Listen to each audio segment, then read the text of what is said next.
So the RBA is on hold today as pretty much expected. And what I want to do in this video is walk you through the statement, where we're ending this year, where we're ending 2023 and what 2024 looks like. I'm going to go through the statement.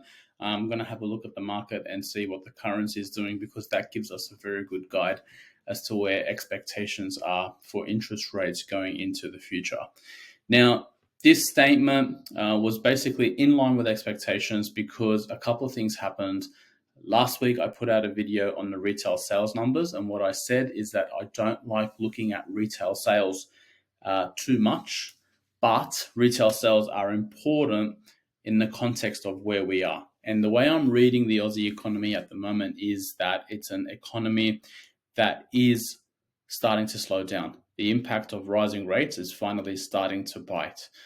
And because of that, that's going to play into the inflation numbers, that's going to play into the growth numbers, that's going to play into the unemployment numbers, and that's all starting to feed in to the RBA's psyche as they try to figure out how much further they need to go or pull back on interest rates. One of the most important things that came out in the, this is the December statement, one of the most important things that came out in the November statement is they started to walk away from this concern around the property market. And they started to basically admit that property market's fine.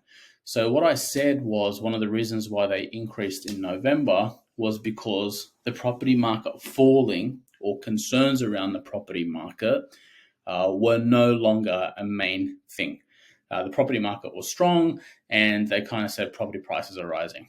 They've kind of said that again in this statement, in the December statement. There's nothing here in the December statement that tells me that they're worried about the property market.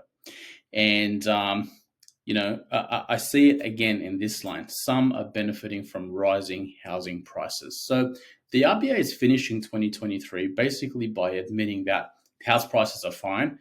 They're going up, people are benefiting, they haven't come down. That concern that was there at the beginning of 2023 or end of 2022 is no longer there.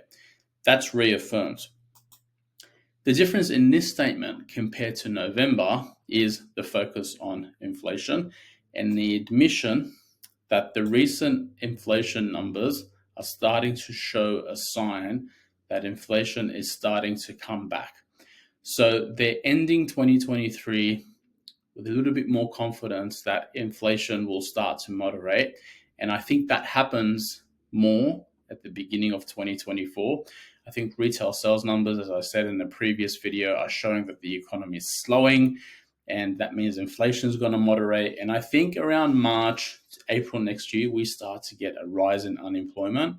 And around mid-24, June, July, August, September-ish, so that end of second quarter, early third quarter is when the RBA is going to start changing its sentiment and the market's going to start changing its pricing around interest rates. So not only have we peaked, but I think in the next 6 months, data starts to come out to show that the economy is slowing and that the RBA now needs to look forward beyond the recent increases as to where a natural level of interest rates are. That's the way I'm reading it. That's the way I was reading it last week.